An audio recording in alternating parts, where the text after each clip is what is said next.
our story for today's talk starts with Laylatul Mabit, the story that goes back to 622 after Christ.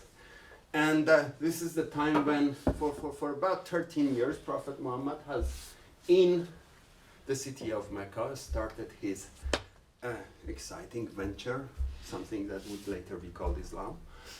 And he's looking for investors. But it's very difficult, and not a lot of people like to join. So what he decides is that he goes to another city, 200 kilometers away from Mecca, called Yathrib, and pitches his ideas to them. People in Yathrib are a group of merchants who are in a direct competition with the merchants in Mecca, and then trade is the big thing that they do at the Arabian Peninsula at the time. So they find his ideas interesting. They see the potential in creating a superpower sometime later. So they decide to put their money in. I think those who accepted to do this, Andreas, were some of the most insightful even venture capitalists we have seen in the history. Anyways, so a group of Yathrib merchants decided to invest in his work, and he decided to move from Mecca to Yathrib. His, you could call it relatives in Mecca, saw the danger. The Mecca at the time was mostly inhabited by a very, very big clan called Quraysh, who were composed of many, very big tribe, composed of many small clans. So what they decided to do to avoid this is that one person from each clan was volunteered, about 40 altogether, to attack Prophet Muhammad at his house during that night and kill him all together. The reason being that if one from every clan joined in the assassination, then there would be no way for Bani Hashim, Prophet Muhammad's own clan within Quraysh, to seek retribution and retaliation. The Muslims believe that divine intervention allowed Prophet Muhammad to know about this plan and escape before they arrived. And then this is Prophet Muhammad in this picture. Actually, you don't see it because this thing doesn't work on the screen.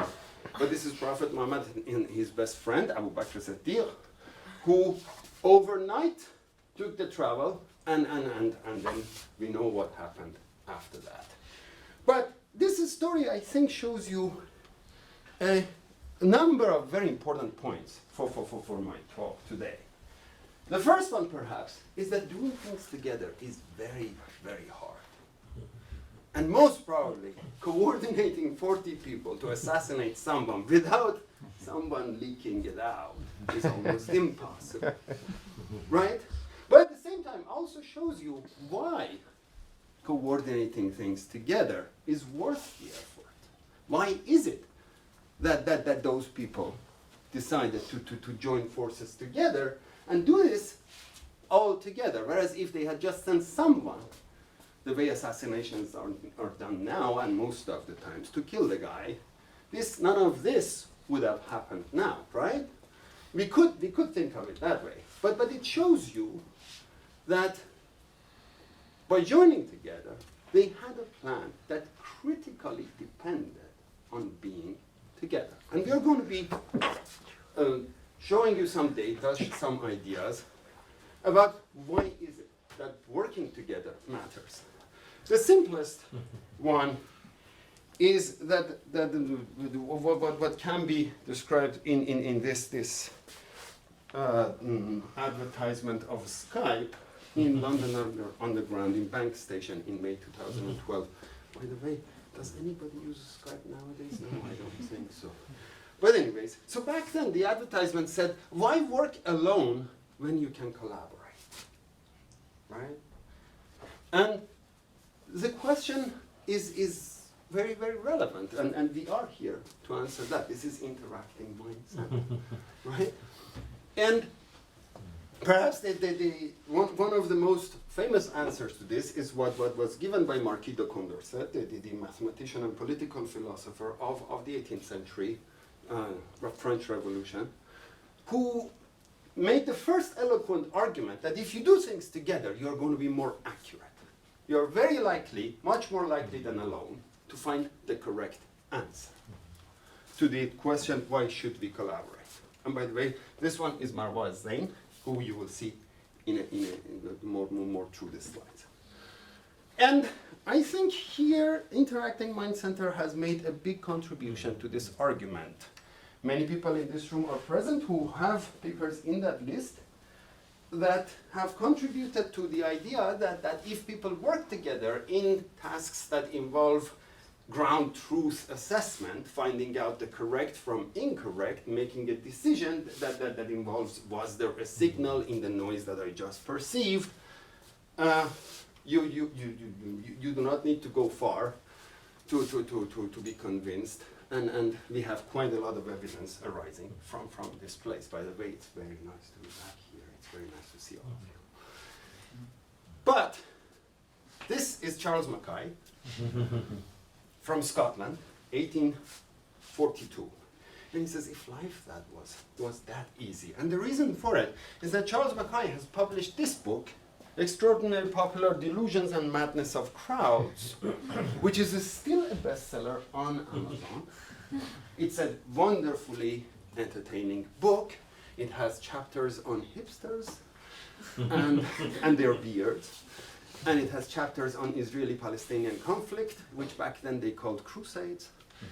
And it has chapters on financial fraud and financial bubbles, which were not a new thing, and we still struggle with them. So the questions he raises in that book are that collective decision making can go really bad. And in his time, in 19th century, in 18th century and 19th century, the predominant view of the social sciences was that the general public knows nothing. And therefore, the question that collective decisions can bring more accuracy was a serious issue. It still is. As you can see, you can still publish papers by raising this question. Now, hopefully, what I have shown you here in this slide can tell you that if we ask the question, are groups more accurate than individuals, we can find many kinds of evidence for and against it, both from popular wisdom, such as saying too many cooks will spoil the broth, as well as from Bible saying two heads are better than one. But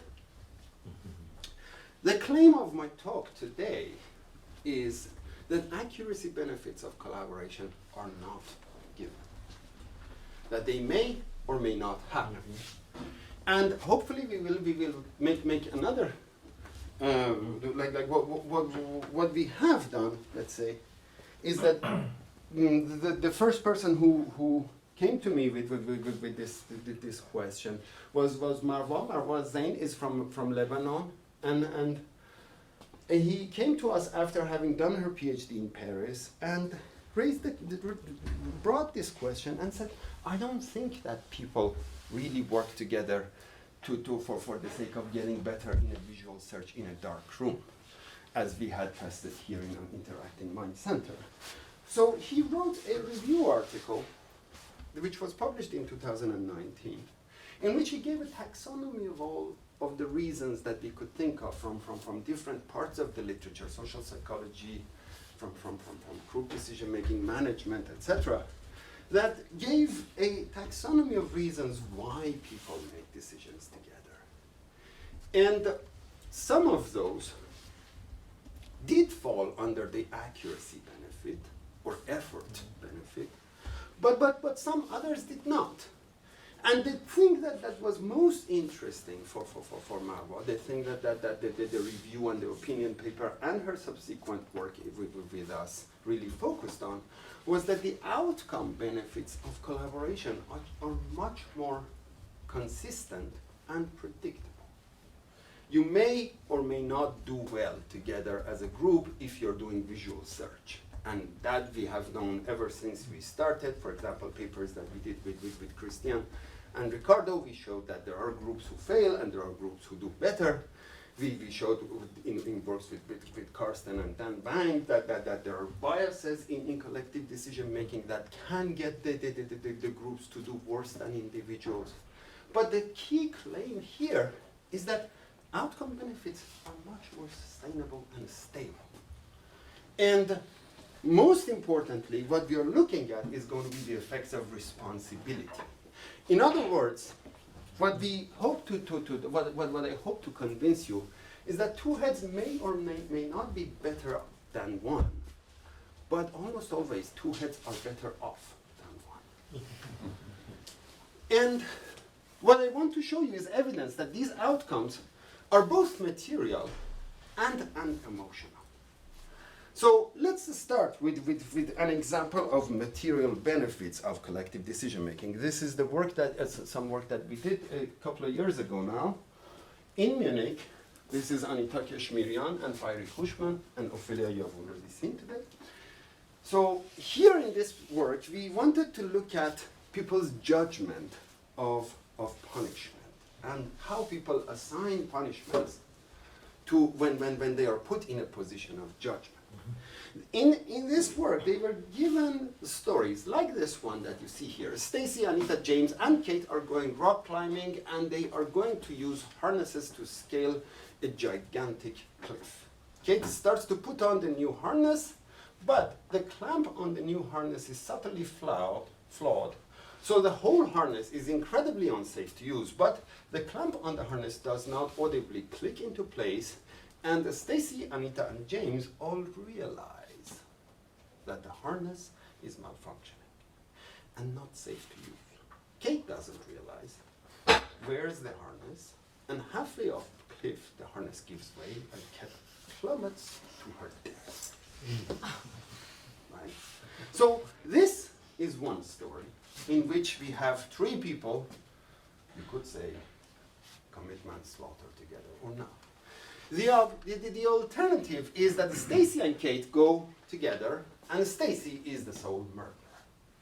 And we ask people, how much punishment is Stacy deserve in this case versus this case? And we do a 2x2 since we are followers of Chris Frith general forms of wisdom. We do a 2x2 of outcome and intention. So when our protagonist, the Stacy in this case, did what they did with an intention or accidentally, and when the thing worked and Kate died, as you see here, or when Kate climbed up and nothing happened and they all went happily back home and so on and so forth. So we can look at it in the four combinations of outcome and intention. And what we see is that, first of all, punishments depend on outcome. There's more punishment when something happens. And that is a general concept in philosophy of law as well.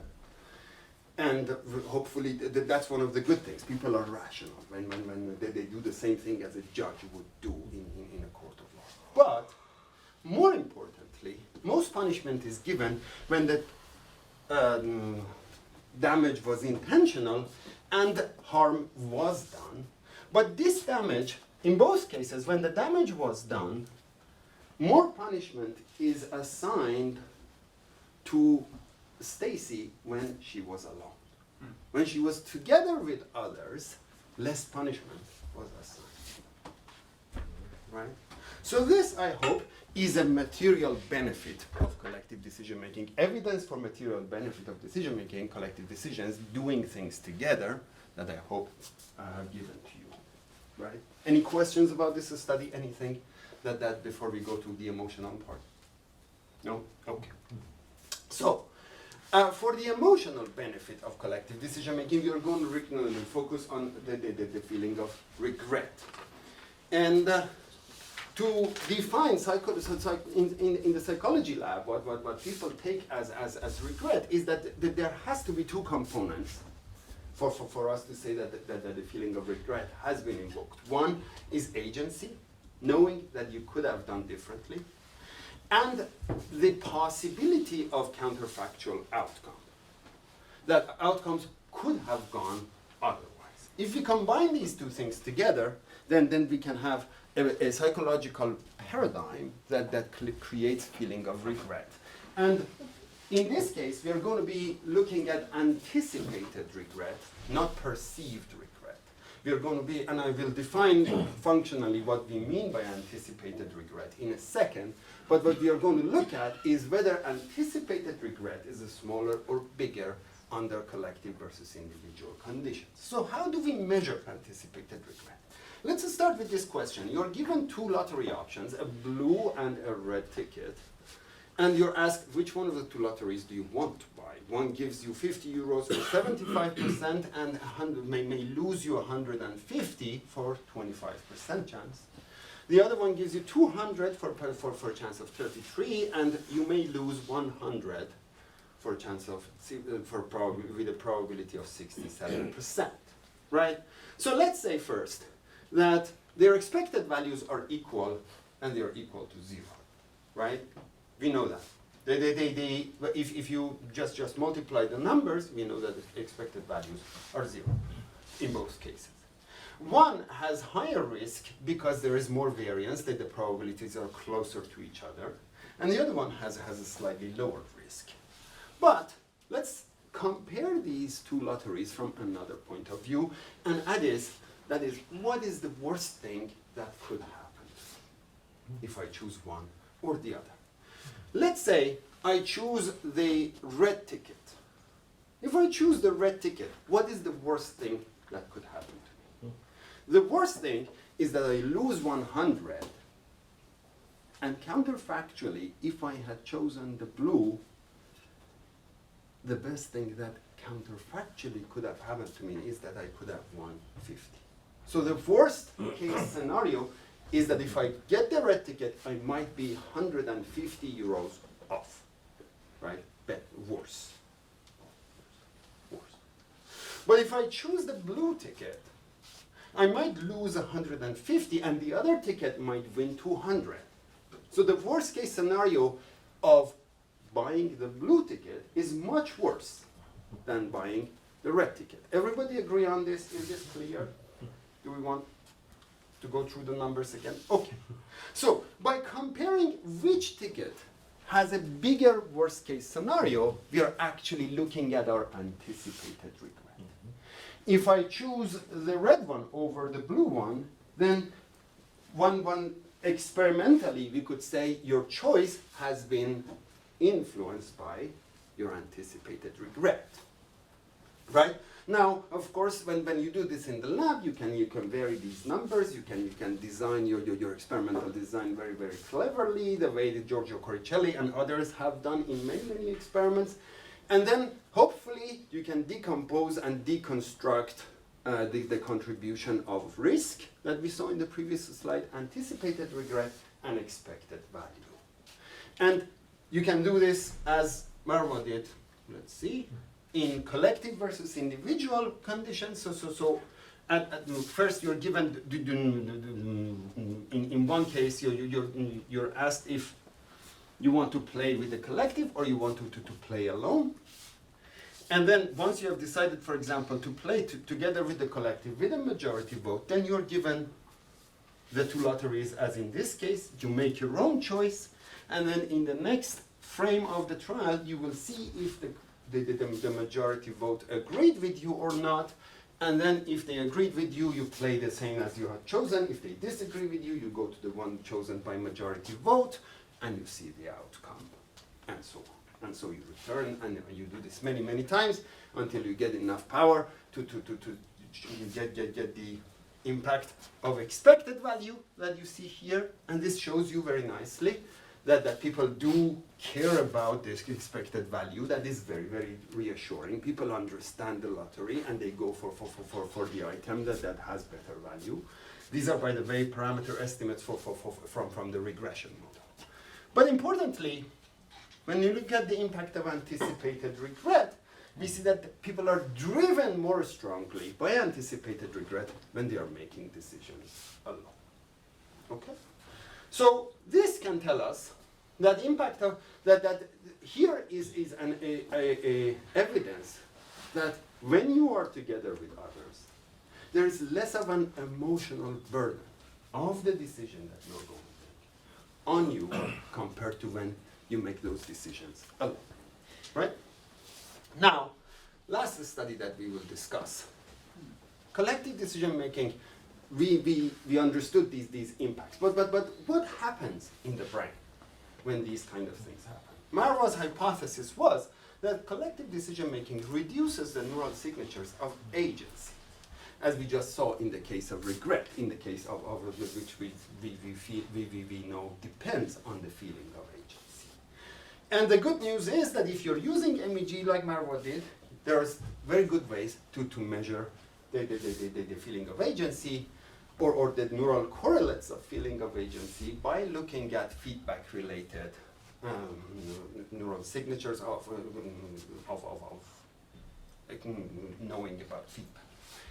Okay, so how did she do this? So this time she assigned conditions at the beginning without giving people the option to do this alone or together. In this condition, you know that you're going to be doing a collective decision. You're one among the five. And then you're given two options, two lottery machines. One here is a slot machine and the other one is a roulette table. And then you choose which one of them you want. The majority vote on the similarly decided. And then when the chosen lottery is known to subjects, the lottery is played out. And you either get some outcome or not, which will accrue across the experiment. Sometimes before the outcome, and in other times after the outcome, you're asked, how much responsibility do you feel about the outcome of this trial on a scale of 1, and not at all, to a lot? And one other thing that is important to say is that these lottery items were a large set of images of various types of gambling devices. And in each trial, we used a new pair of gambling devices so that we avoid implying to the subjects that there is any element of learning from trial and error. So in any given trial, they were given a new pair of 2 gambling devices and asked which one of the 2 you want to play with, just to reinforce that there is no reinforcement learning. Okay. So, you can see these are the conditions that we have. People either play privately, in a dyadic form, in a group, or they are forced to make one of the choices. In the forced condition, they are told you're going to be playing the slot machine. The slot machine is chosen for you. Just press the button to confirm that you have that the choice has been made for you, and this was a condition for having a control for just the action and the neural correlate of the action. All right. So yes, when we look at the overall sense of responsibility before or after outcome, this is collapsed over them. You see that the manipulation works. People's judgment of how much they feel responsible depends on whether they were alone, together with someone, together with a group of people, or that they had a choice to make a forced choice. That's good news. Now the second, what we need to do, and let's start with panel B first, is that this is the ERP, well, the MEP from the MEG device, time locked to the outcome of the trial for the 4 different conditions in the location in the post-central gyrus. Yes, I think it is the post-central gyrus that we see there. You can also see at the time of the outcome, or no, actually here. You can see the topographic distribution over the head, and that over there is the parametric effect of the condition of the experiment, going from by yourself to forced choice. And what you see is that the outcome dependent parietal and motor related activity, that from previous studies we know is a signature of agency, is systematically modulated by the condition of under which you're doing the experiment. So yes, we declare victory. The collective sense of collective responsibility, or the condition that manipulates the collective responsibility, it also manipulates the sense of the neural correlates of the sense of agency. And one other thing that is very interesting in this study that I really like is one important aspect of the behavior. So remember that we had sometimes asked people, how much do you feel responsible for the outcome that you will see later, before or after the outcome? And by comparing these, what you can do is you can see a self-serving credit assignment bias, such that when positive outcome happens, people give themselves more credit compared to when negative outcome happens. And because we have done, in half of the trials, we have done this before the outcome, we can actually get this credit assignment. Yes, it was me choosing between these two completely random items that I had never seen before, and I managed to get myself a good outcome. And there is also a negative one. That means that you relinquish and abandon responsibility once things have gone wrong for you. Now, one interesting thing is that when you focus on the positive one, you see that as you go from individual to joint to 5, that credit assignment actually gets bigger. And people assign more credit. This difference, this is what we are plotting there as well, gets bigger and bigger as we do the same thing together with others versus alone.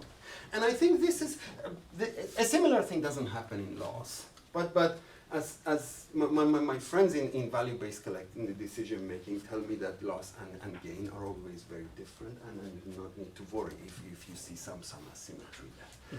So they take their word that the fact that we do not see it there, for that over there, this kind of stays the same amount and doesn't change.